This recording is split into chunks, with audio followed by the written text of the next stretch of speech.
अस्सलाम वालेकुम नाजरीन, मैं हूं आपका होस्ट शाहिद हुसैन बुखारी और मैं हूं सना खान और आप देख रहे हैं रमजान की खुसूसी नशियात बहारे रमजान। हम इस वक्त कराची के इलाके सरजानी में मौजूद हैं, जहां पर हमारी जमीन न्यूज की टीम ने एक ऐसे मुस्तहक फैमिली का पता लगाया जिनके पास फाके कशी की नौबत आ चुकी है और वो इस वक्त इस रमजान के महीने में किस तरह रमजान का वक्त गुजार रहे हैं, किस तरह वो अपने हालात को का गुजारा बसर कर रहे हैं। आए चलते हैं उन्हीं की जबान से उनसे सुनते हैं। ठीक है सना, आज हम उनके घर चलते हैं और उनके घर पे जाके हम दस्तरखान भी बिछाएंगे और उनसे बात करेंगे। तो चलते हैं।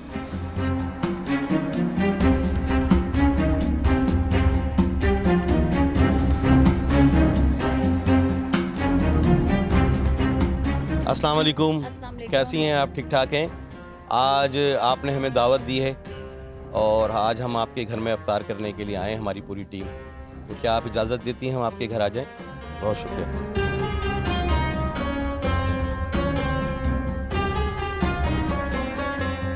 आज हमारी टीम ने एक ऐसे घर का पता लगाया जहां पर रमज़ान के महीने में वो रोज़े तो रखते हैं लेकिन इफ्तारी के लिए कोई सामान नहीं होता उनके पास। और अब तक जितने भी उन्होंने रोज़े रखे, अगर उनके पास इफ्तारी का कोई सामान आ गया तो उन्होंने रोज़ा खोल लिया, वरना लोगों के ऊपर नज़र लगा के बैठते हैं कि कोई मोहल्ले वाले उनको भेजा। आज हमारे साथ खातून मौजूद हैं, उनसे बात करते हैं कि आज हम आपके पास आए हैं, दस्तरखान हम आपके साथ रोज़ा खोल रहे हैं, कैसा लग रहा है? जी बहुत अच्छा लग रहा है जी। तो इंशाल्लाह ताला ये आपके बच्चे हैं? जी ये मेरे बच्चे हैं। ठीक है, अज़ान मगरिब का वक्त हुआ चाहता है और हम दुआ करते हैं कि अल्लाह ताला इनका दस्तरखान इसी तरह वसी रखे, इनको कोई गम ना दे गम हुसैन के सिवा, और इनके जो बच्चे हैं मासूम वो कोई काम ना कर सके। तो दुआ करते हैं हम आपके लिए, या मेरे परवरदिगार अपने इस रमज़ान की बाबरकत महीने में अपने रहमतों के दरवाज़े इस ख़ानदान पे खोल दे रब्बुल आलमीन, और इनका दस्तरखान वसी कर दे ताकि ये किसी की मोहताजगी ना हो सिवाय तेरे। अल्लाहु अकबर, अल्लाहु अकबर। आज हमने जैसा कि मैंने इंट्रो में कहा था कि हम एक ऐसी फैमिली के साथ मौजूद हैं जिसके 3 बच्चे हैं और कमाने वाला जो है वो इस काबिल नहीं है कि इनको पाल सके। तो बात करते हैं कि कैसा लगा आज हमने इनके साथ इफ्तारी करी, इनके साथ दस्तरखान में हमारी पूरी टीम बैठी हुई थी। बहन बताइएगा कि आज इफ्तारी कैसे लगी? आज हमने आपके साथ इफ्तारी जी मुझे बहुत अच्छा लगा कि मैंने आप लोग के साथ इफ्तारी करी, क्योंकि मेरे पास तो कभी होता है कभी नहीं होता। मेरे बच्चे मुझे ला के देते हैं तो मैं कुछ कर पाती हूँ। आदमी जो है नशे में रहते हैं, तो बस इसकी वजह से मैं ज़्यादा परेशान हो गई हूँ। वो काम नहीं करते आपके शौहर? काम करते हैं लेकिन वो पहले अपने आप को देखते हैं, अपने नशे को देखते हैं, फिर अगर बचता है तो हमें देते हैं। तो ये तो बहुत तीनों छोटे मासूम बच्चे हैं, तो किस तरह गुजारा होता है? बस बच्चों का इंतज़ार करती हूँ। सुबह ये लोग निकलते हैं तो फिर इनका इंतज़ार करती हूँ कि ये शाम को आएंगे, लेकर आएंगे, तो फिर खाने का कुछ होगा। तो ये क्या कमा लेते होंगे बच्चे? जो ये रमज़ान से पहले तो 60-60 70-70 ला रहे थे, लेकिन अभी ये 100 रुपये रोज़ लाते हैं रमज़ान जब से शुरू हुआ। यानी कि 60 रुपये 70 रुपये रोज़ लाते थे ये बच्चे? जी। तो उससे फिर आपके घर में खाना बनता है? जी। तो रमज़ान कैसे गुजर रहे हैं? बस रमज़ान ऐसे ही गुजर रहे हैं जैसे कि अभी आपने देखा कि अभी हमारे पास कुछ भी नहीं था, जैसे आप आए तो फिर माशाल्लाह हमारा दस्तरखान सज गया। शुक्र अल्लाह कि अल्लाह ने सजाया, हमारी कोई औकात नहीं। बस ये पहली दफ़ा ये हुआ है रमज़ानों में। इससे पहले हालात बेहतर थे? शुक्र है अल्लाह का, पहले हालात सही थे, लेकिन अभी ये 4 साल से जब से नशे में लगे हैं, जब से ये हमारे साथ हुआ है। तो कभी आपने समझाने की कोशिश करी अपने शौहर को कि नशा ना करे, मासूम बच्चे हैं, बेटी है, 2 मैंने बच्चे बहुत समझाया उनको, लेकिन बस समझ नहीं आती उनके। बेटी का भी वास्ता दिया, लड़कों का भी दिया कि छोटे छोटे बच्चे आपके काम कर रहे हैं, लेकिन उनको नहीं समझ आता। इन मासूम बच्चों पर तरस नहीं आया उनको? 10-10 11 बजे आते हैं मेरे बच्चे काम पे से, मैं बैठ के इंतज़ार करती हूँ उनका कि हाँ ये आएंगे। आपका बड़े बेटी की क्या उम्र है जो बच्चा बैठा हो? मेरे बड़े बेटे की 11 साल उम्र है। और दूसरा? 8 साल के हैं। और बेटी? 4 साल की हैं। मतलब ये 100-200 रुपये में आपका गुजारा? बस यही है कि 100-200 रुपये कभी कभी होता है उनके पास तो वो दे देते हैं, मुझे नहीं तो। तो रहे किसके पास रही है? घर आपका अपना है या किसके पास रहे? बहन के साथ रह रही हूँ। उन्होंने अपनी बहन ने आपको अपने घर में रखा जी, है? बहन ने अपने साथ रखा है। नहीं किराया का उनका भी, बस वही बात है कि बच्चों को देखकर, कि छोटे बच्चों को लेकर कहाँ जाऊँगी मैं। अगर मेरे पास हुआ कभी तो मैंने दे दिया, नहीं तो पैसे किराए के मैं अफोर्ड नहीं कर पाती। अरे शोहर अब बिल्कुल काम नहीं करे सिवाय नशे के। काम करते हैं वो, अपने नशे के लिए काम करते हैं बस। अल्लाह अकबर। देखें, इस नशे की लानत ने एक पूरे हंसते बसते घर को बर्बाद कर दिया। ये मासूम बच्चे हैं, एक की 11 साल उम्र है, एक की 8 साल है। 8 साल। ये 2 बच्चे अपनी माँ का सहारा बने। 11 साल 60-70 रुपये कमाते हैं और अपनी माँ को लाके देते हैं तो खाना बन सकता है एक वक्त का। और कि रमज़ान के महीने में वैसे ही बहुत ज़्यादा महंगाई हो जाती है, मुनाफाखोरों का काम चल पड़ता है। फ्रूट कभी खाया? फ्रूट अभी बस यही कि ठेले वाला भाई बना हुआ है तो वो कभी दे जाता है। बच्चे को रोज़ा रखवाया था मैंने 4 दिन पहले, तो वो दे गए थे केला और खरबूजा, तो इसका रोज़ा होता है।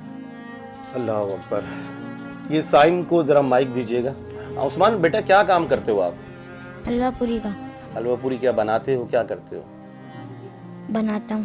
बनाते हो। तो कितने पैसे मिलते हैं? 100 रुपये। 100 रुपये। कब जाते हो हलवा पूरी बनाने?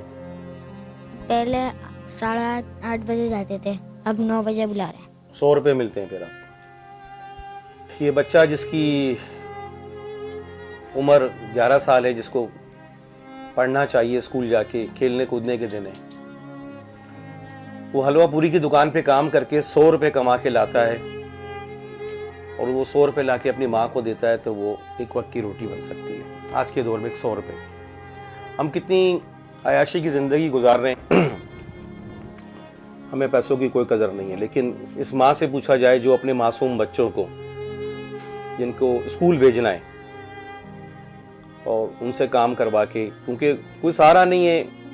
जो शौहर था वो नशे की हालत में पड़ गया, नशे की आदत पड़ गई उसको, और वो अपनी दुनिया में मगन हो गया।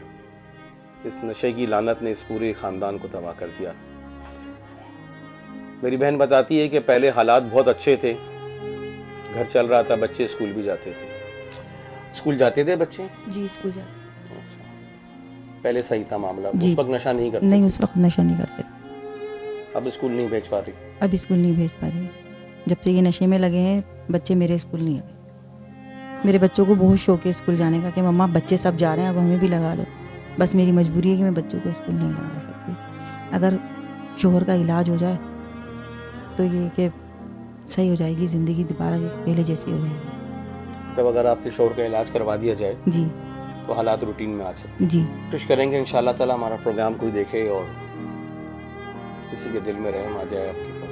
क्योंकि रहमतों का महीना है, बरकतों का महीना है, मग़फ़रत का महीना ही है। अल्लाह ताला आपके हाल पर रहम करम फरमाए। तो आप भी कुछ काम करती हैं?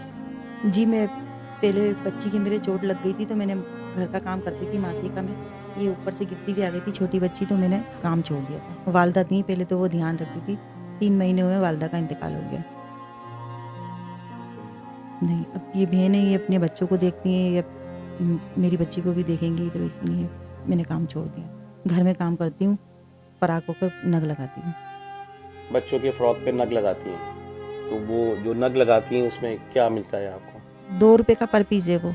ये कि बन जाते हैं, बना लेती हूँ, रात में भी बैठ के बना लेती हूँ। मतलब एक फ्रॉक पे जो नग लगते हैं उसके 2 रुपये मिलते हैं आपको। दिन में कितने नग लगा लेती हैं आप? मैं लगा लेती हूँ 60 पराकों पे लगा लेती हूँ। यानी 160 रुपये मिले आपको रोज़ाना? 160 वो भी रुपये। सेरी तक काम करती हूँ तो हो जाता है। नहीं तो टोटल ये कुल जो कायनात हैं, ये अगर काम करे आपकी 160, आप 100 रुपये, ये वो बच्चा क्या करता है कोने वाला? वो भी यही काम करते हैं, रोल समोसे हलवा पूरी। उसकी क्या दिहाड़ी है? उनकी भी यही दिहाड़ी है, 100 रुपये। ये बच्चे पहले स्कूल जाते थे ना? जी। बच्चों की मुस्तकबिल तबाह हो रहा है। जिन बच्चों को पढ़ना है वो अपनी माँ का सहारा बने, क्योंकि हालात इतने ख़राब हो गए कि घर भी नहीं रहा। बहन सहारा बनी इनकी और उन्होंने अपना एक कमरा उनको दे दिया रहने के लिए। हालांकि बहन के हालात भी हमने देखे, इतने कोई ख़ास नहीं है, वो भी गरीब लोग हैं बहुत। और रमज़ानों से पहले भी हालात इनके ऐसे ही थे, क्योंकि शौहर कमाता ही नहीं है, जो कमाता है वो नशे में उड़ा देता है।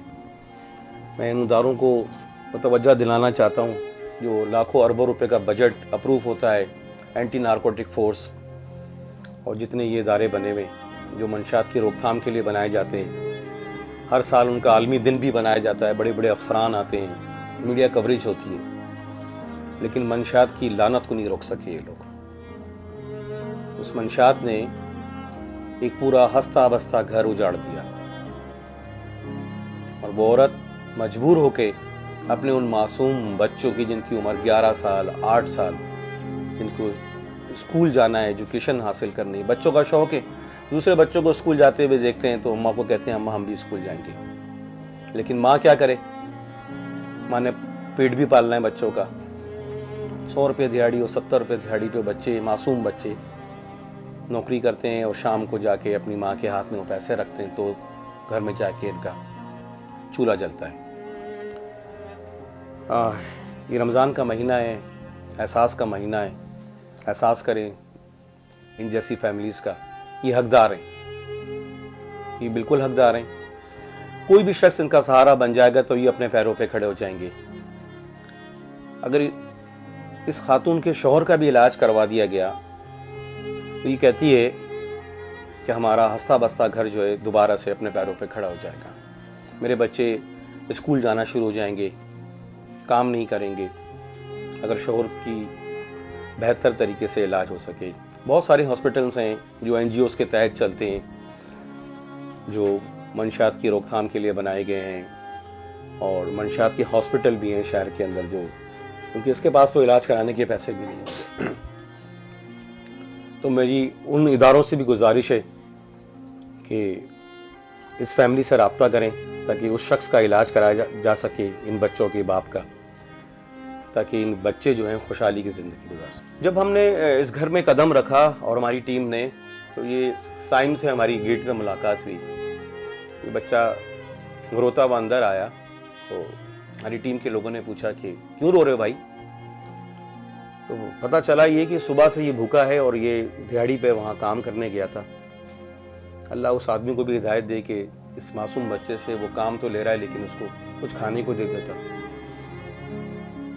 भूखा प्यासा ही घर पे आया और रो रहा था कि मुझे पहले खाने को दो मम्मी को। तो माँ ने कहा कि बेटा अभी थोड़ी देर बाद अफ्तारी हो जाएगी तो हम साथ बैठ के खाएंगे। कहने लगा नहीं मुझे भूख लग रही है और भूख के मारे मेरी जान निकल रही है। हमारी टीम के लोगों ने फिर उसको पानी वानी पिलाया और अफ्तारी करी इसने आज हमारे साथ। मेरे बच्चे रोज़ा नहीं रखते, मैंने 4 दिन पहले बड़े बेटे का रोज़ा रखवाया था जी। वो रोज़ा कुशाई करी होगी माशाल्लाह? नहीं, रोज़ा खुशाई नहीं करी। आप लोग अपने बच्चों की रोज़ा कुशाई करते होंगे और बड़ी धूमधाम से सेलिब्रेशन बनाई जाती होगी, ख़ानदान के लोगों को बुलाया जाता होगा, लेकिन ये लाचार माँ जिसने अपने बच्चे का पहला रोज़ा खुलवाया और उसकी इफ्तारी के लिए एक ठेले वाला जो मुंह बोला भाई बना हुआ है वो फ्रूट दे के चला गया, कोई एहतमाम नहीं कर सकी अपने बच्चों का। वरना अमूमन आप लोग अपने बच्चों की इफ्तारी करवाते होंगे, रोज़ा कुशाई कराते होंगे, बड़ी सेलिब्रेशन होती होगी धूमधाम से, दस्तरखान सस्ते होंगे, मुख्तलिफ अक़साम के खाने बनाए जाते होंगे। ये माँ भी है, उसने अपने बच्चे की रोज़ा कुशाई के लिए एक ठेले वाला फ्रूट दे गया। अल्लाह अकबर। मैं दुआ करता हूँ रब्बुल इज़्ज़त से, अपने खुदा से, या अल्लाह इनके ऊपर भी अपने रहमत के दरवाजे खोल दे, इन मासूम बच्चों पर भी रहम कर दे। और कोई मुखैर हज़रात अगर देख रहा है मेरा प्रोग्राम, खुदा के वास्ते इल्तिजा करता हूँ इनका सहारा बने, इनके बच्चों को तालीम हासिल कराएं ताकि अपने माँ का सहारा बन सके, क्योंकि वो शौहर जो इन बच्चों का सहारा बनना था उसको तो नशे ने बर्बाद कर दिया। नशे की लानत जैसे मूसी मर्ज में वो मुब्तला हो चुका है। मैं उन इदारों से भी गुजारिश करता हूँ जिन्होंने इतने बड़े बड़े इदारे खोल रखे हैं, लाखों करोड़ों रुपए का बजट गवर्नमेंट से भी लेते हैं, इदारे भी कायम कर रखे हैं मंशियात की लिए। या अल्लाह उनको भी हिदायत दे कि वो इस फैमिली से रब्ता कर सकें और इसके शौहर का इलाज करा सकें। ज़िंदगी में अगर फिर मुलाकात हुई तो इंशाअल्लाह ताला फिर एक ऐसी फैमिली के साथ बैठेंगे जिनके मसाइल आप और हम इस माशरा का जो हम हिस्सा हैं मिलकर हल करेंगे। मुझे और सना खान को इजाज़त दीजिए। अल्लाह ने के बाद।